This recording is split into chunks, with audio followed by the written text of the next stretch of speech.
लातूर लोकसभेचे महायुतीचे अधिकृत उमेदवार म्हणून खासदार सुधाकर शृंगारे यांची उमेदवारी डिक्लेअर झाल्यानंतर महायुती म्हणून आणि भाजप म्हणून आम्ही प्रत्येक विधानसभा मतदारसंघामध्ये हे असे मेळावे घेण्याचं निश्चित केलेला आहे.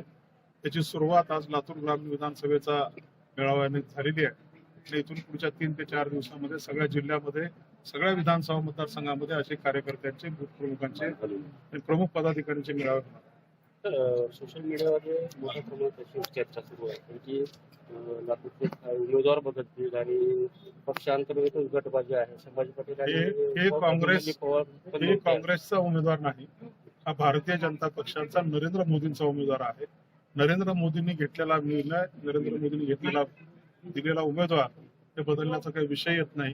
त्यांनी पूर्ण विचारांती हे उमेदवारी दिलेले असतात. त्याच्यामुळे तसा काही अफवा करण्याचा काँग्रेसवाल्यांचा प्रयत्न असेल तसं काही होणार नाही. यावेळेस काँग्रेसवाल्यांचा गेल्या वेळेसपेक्षा 1 लाख अधिक मतांनी पराभव होणार आहे हे त्यांना दिसत असल्यामुळे ते अफवा पसरवण्याचं काम करतात. संभाजी पाटील नाराज आहेत असं आमच्या पक्षामध्ये कोणीही नाराज नाही. आमच्या पक्षामध्ये सगळा परिवार म्हणून आम्ही काम करतो. त्याच्यामुळे कुणी आमच्यामध्ये नाराज असण्याचा काही विषयच येत. आजच्या कार्यक्रमाला संभाजी पाटील आणि आमदार अभिमन्यू पवार सुद्धा उपस्थित होते. आजही महाराष्ट्रामधले काही उमेदवार डिक्लेअर व्हायचे राहिलेले आहेत. अभिमन्यू पवार हे धाराशिव उस्मानाबादचे आमदार असल्यामुळं, त्यांचा लोकसभेचा निर्णय अजून झालेला नसल्यामुळं, आज मुंबईमध्ये एक तातडीची बैठक बोललेली असल्यामुळं अभिमन्यू पवार त्या बैठकीला गेलेले आहेत.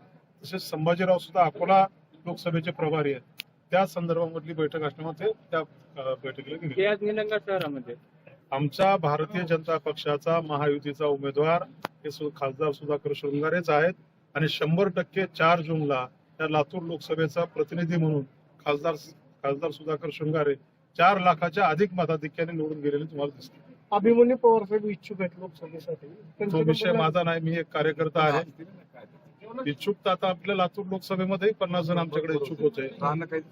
पक्ष नेतृत्व निर्णय घेईल. आमच्यामध्ये पक्ष नेतृत्व निर्णय घेतो. आमचा उमेदवार हा कमळाचं फुल हा आमचा उमेदवार असतो. व्यक्तीपेक्षा आम्ही पक्षाच्या नेतृत्वाला आणि आमच्या कमळाच्या फुलाला अधिक महत्व देतो. भाजपमधील अंतर्गत गटबाजीचा कुठं फटका बसेल? आमच्या भाजपमध्ये अंतर्गत गटबाजी नाही. आमचा परिवार मोठा आहे. आमच्या परिवारामध्ये कार्यकर्त्यांची संख्या, संघटनात्मक आमची बांधणी, त्या सगळ्या गोष्टींचा विचार केला तर आमच्या पक्षामध्ये जे काही कार्यकर्त्यांचं जाळं आहे त्या कार्यकर्त्यांच्या जाळ्याच्या जोरावर भारतीय जनता पक्ष ही निवडणूक सहजरित्या जिंकून जाईल असं आम्हाला स्वतःला